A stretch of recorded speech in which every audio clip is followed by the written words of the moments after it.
আমাদের আজকের বাংলাদেশে অনেকে বিভিন্নভাবে ইসলামের ভিতরে মতভেদ আছে। আমি সবার কাছে একটা আহ্বান জানাতে চাই, মুসলমানদের জন্য, বিশ্বের ইসলামের প্রতিষ্ঠার জন্য মুসলমানদের ঐক্যের কেন্দ্রবিন্দু হতে হবে আল কোরআন। আউযু বিল্লাহি মিনাশ শাইতানির রাজিম। বিসমিল্লাহির রহমানির রহিম। ইকরা বিসমি রাব্বিকাল্লাযী খালাক, খালাকাল ইনসানা মিন আলাক। এশাদতে পড়ো তোমার প্রভুর নাম, যিনি তোমাকে সৃষ্টি করেছেন জমাট বাঁধা রক্তপিণ্ড থেকে। বুকসা ইসলামী সমাজ কল্যাণ পরিষদ কর্তৃক, মাসিয়া ইসলামী সমাজ কল্যাণ পরিষদ কর্তৃক আয়োজিত আজকের এই তাফসীর মাহফিলের সম্মানিত সভাপতি জনাব রফিকুল ইসলাম, আজকের অনুষ্ঠানের প্রধান আকর্ষণ, প্রধান অতিথি, দেশ বরণ্য আলেমে দ্বীন জনাব মাওলানা অধ্যাপক মাওলানা নুরুল আমিন সাহেব। আজকের অনুষ্ঠানের বিশেষ অতিথি আমাদের এই এলাকায় আর পদচার না, যদিও পাঁচশা উপজেলার মধ্যে বাড়ি, আমাদের শেখ আবু সাইদ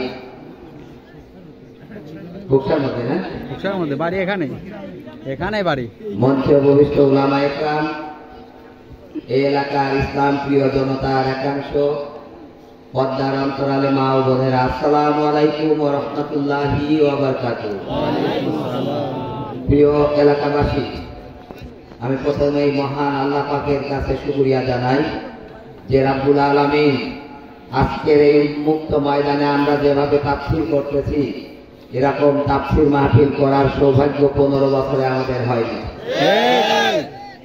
বিশেষ করে আমাকে বিভিন্নভাবে তাফসীর মাহফিলের দাওয়াত দিলেও কানে কানে তারা আবার বলেছিল, ভাই আসবেন না, আপনি গেলে কিন্তু আমাদের মাহফিল হবে না। এরকম পরিস্থিতিতে আমরা 15টা বছর কাটিয়েছি। আল্লাহ সেই পরিস্থিতি থেকে আমাদেরকে মুক্ত করে আগামীর বাংলাদেশকে কোরআনের বাংলাদেশ হিসাবে গড়ার জন্য একটা পরিবেশ তৈরি করে দিয়েছেন। এজন্য আল্লাহ শুকরিয়া জানানোর দরকার আছে না নাই? প্রিয় উপস্থিতি, আমরা এই দেশটাকে কোরআনের বাংলাদেশ বানাতে চাই। আমরা এই বাংলাদেশটাকে কোরআন দ্বারা, এই বাংলাদেশের সকল কিছু পরিচালিত করতে চাই আল কোরআন দ্বারা। আপনারা রাজি আছেন তো? যদি আমরা এটা করতে চাই তাহলে আমাদেরকে নিজেদেরকে কোরআনের কাছে আসতে হবে। আজকে আপনারা একটা জিনিস খেয়াল করবেন, যেই বাড়িতে সব মানুষ কোরআন জানে, কোরআনের আলোকে তার জীবন করতে চায়, সেই বাড়িতে কোনো গাঁজাখোর মদখোরের জায়গা নাই, আছে নাকি? সেই বাড়ির কোন পিতা মাতাকে সন্তানেরা অবহেলা করে না, লাঞ্ছিত করে না, কারণ এইখানে কোরআনের শিক্ষা, কোরআনের আদর্শ তার মধ্যে আছে। কারণ সর্বপ্রথম আল্লাহ পাক রব্বুল আলামিন ঘোষণা করেছেন, যদি তোমাদের সামনে কোরআন তেলাওয়াত করা হয় তখন তোমাদের ঈমানটা বেড়ে যায়, তাই না? প্রিয় উপস্থিতি, আজকের এই তাফসীর মাহফিল থেকে আমরা এরকম সংকল্প করতে পারি না যে আমরা নিজেরা কোরআনের কাছে আসবো, আমরা নিজেরা কোরআন থেকে শিক্ষা নেব, আমাদের সন্তানরা তাদেরকে যত কিছু শিক্ষা দিই না কেন তার প্রথম এবং প্রধান শিক্ষা আল কোরআন। যতক্ষণ পর্যন্ত আমরা আল কোরআন দিয়ে মানুষকে গড়তে না পারবো, ততক্ষণ পর্যন্ত এই বিশ্বে আমরা কোনো শান্তি দিতে পারবো না। পারবো নাকি? আমরা কেন? আল্লাহ রাসূল সাল্লাল্লাহু আলাইহি ওয়াসাল্লাম 23 বছর ধরে কোরআন বাঁধার চেষ্টা করেছেন আরবের মানুষকে শান্তি দিতে, পেরেছেন নাকি?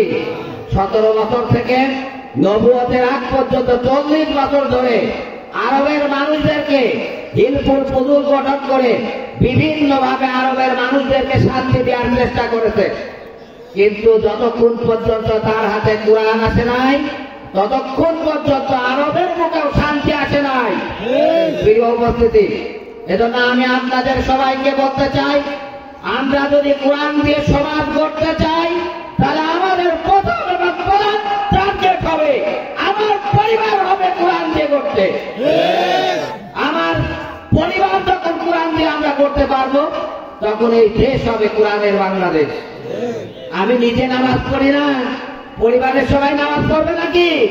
প্রিয় উপস্থিতি, আমাদের আজকের বাংলাদেশে অনেকে বিভিন্ন ভাবে ইসলামের ভিতরে মতভেদ আছে। আমি সবার কাছে একটা আহ্বান জানাতে চাই, মুসলমানদের জন্য, বিশ্বের ইসলামের প্রতিষ্ঠার জন্য মুসলমানদের ঐক্যের কেন্দ্রবিন্দু হতে হবে আল কোরআন। আমি সবাইকে বলতে চাই, আমরা সকল ভেদাভেদ ভুলে গিয়ে আজকে আসেন আমরা কোরআনের কাছে আসি, কোরআন থেকে শিক্ষা নেই, কোরআন থেকে শক্তি অর্জন করি। পৃথিবীর কোন শক্তি মুসলমানদের সামনে দাঁড়াতে পারবে না ইনশাআল্লাহ। প্রিয় দেশবাসী, আজকে ইসলামের বিরুদ্ধে সারা দেশব্যাপী ষড়যন্ত্র চলতেছে।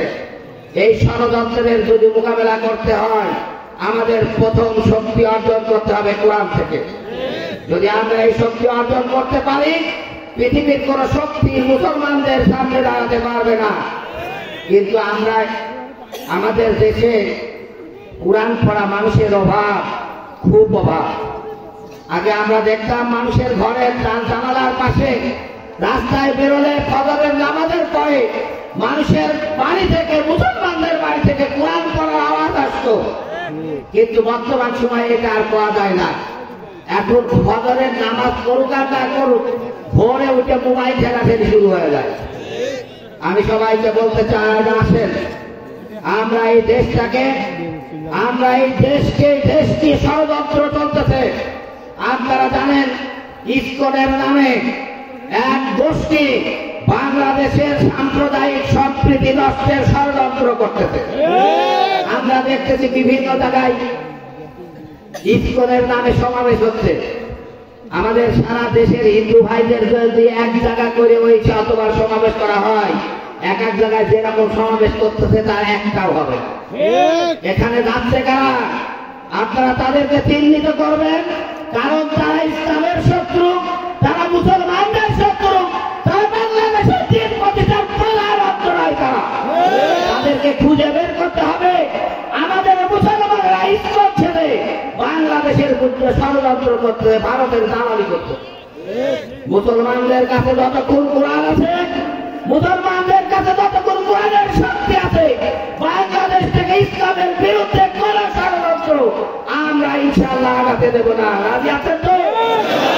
আমাদের সবাইকে কোরআনের কাছে আসতে হবে। আসেন আমরা কোরআনের কাছে আসি, কোরআন থেকে শিক্ষা নিই। টোটাল বাংলাদেশকে আমরা একটা কোরআনের বাংলাদেশ হিসাবে উপহার দিই। আল্লাহ পাক রব্বুল আলামিন আমাদের সবাইকে সেই তৌফিক দান করুন। আমিন।